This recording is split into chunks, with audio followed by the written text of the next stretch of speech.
have a couple more Motown groups, and then we'll go to other stuff too. But the Supremes. Yeah. Okay. You know what? I need to address something first. You go first. What's up? I know a lot of people are saying, why aren't you doing the 50s first? Okay, here's a crash course.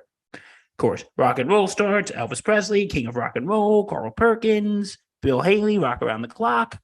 There's your crash course. 1950s. We're done. Next. Yeah, 1950s Cliff Notes version right there. A lot of people were probably wondering, why didn't you start with the 1950s? So I thought we just address that now. And people forget too, Elvis Presley made a huge comeback in 1968. So we know. We saw the movie. Yes, we did. And of course. We saw it together. You, me, and Dr. Justin Favaro. Justin Favaro. Shout out to you. But the Supremes, the original girl group that forever stole our hearts, for lack of a better word. Like, they were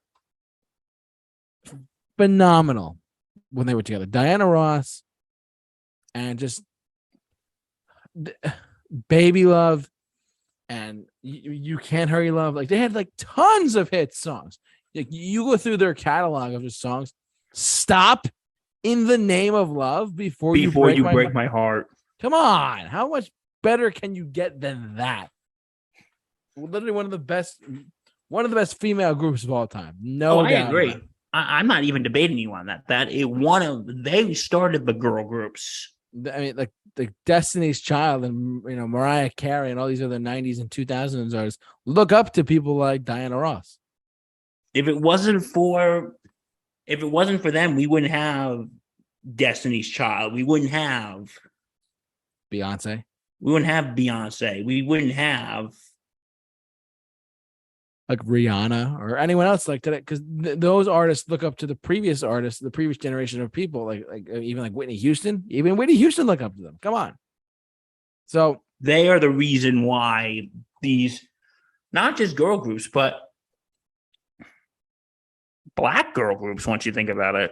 Yeah, I mean, they were call them exactly what they were.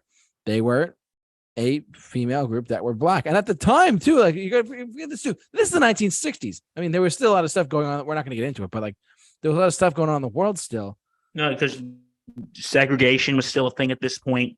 Yeah, and the fact that you had like the Supremes came out, and you're like, oh, a Black girl group can actually sing. Like, people were questioning that. Come on, This gives more to the genius of Berry Gordy, because yes, when he wanted to make this music, appeasable to both Black and white audiences. And he did that 100%. And, because there was a part, I don't know if you ever watched the Temptations miniseries from like the 90s. I haven't, no. Because he wanted to do like a very middle of the road album, and one of them asked him, well, why are we doing this? We're already a big success, Mr. Gordy. Going, you're the most successful Black group there is. He goes, well, what's more than we could be? The most successful group ever. It's true. Like, he wanted to bring this type of music into the mainstream. Yep, and he clearly did. And then, there were parts like, here's what you got to know. This versus rock and roll.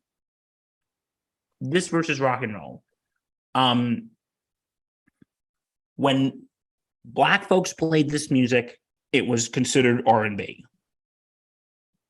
When white folks played it, it was considered rock and roll. Yep. And really, it all comes from the same tree, too. Same roots. Yeah, because, again, even though we're not doing the 50s and Elvis and everything, but you got to think about this. Elvis was very influenced by Black music.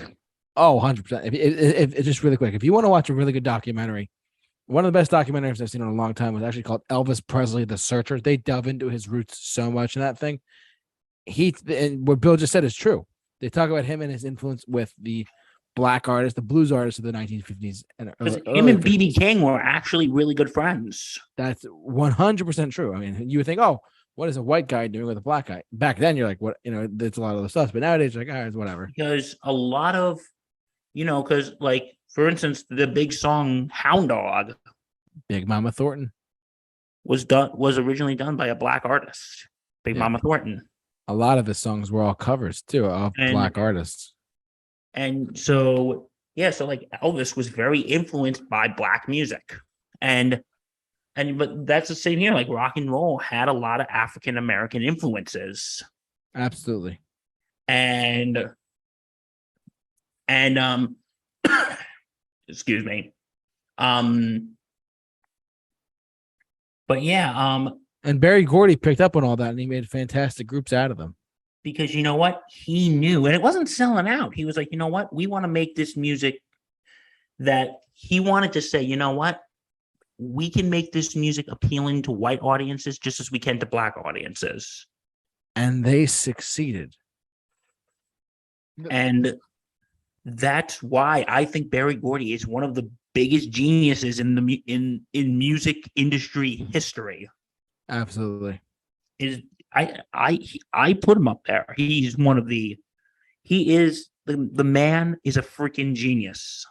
Yeah. And yeah. Anyway, sorry, a huge tangent. Another tangent coming in a second watch. But anyway, hashtag possible ADHD. Oh my God. No, yeah, the Supremes, Diana Ross. Yep. You know, later on she had a very successful solo career herself.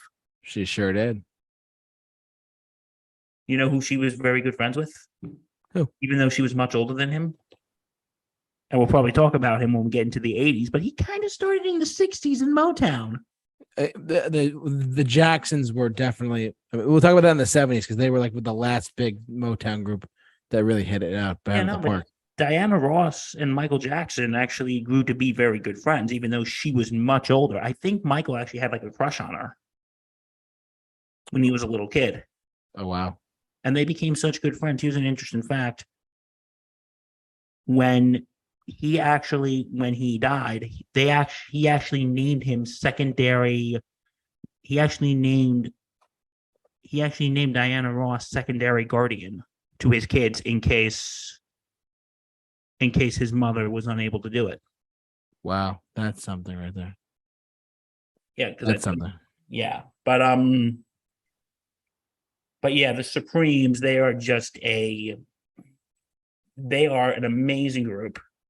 One of the best of all time.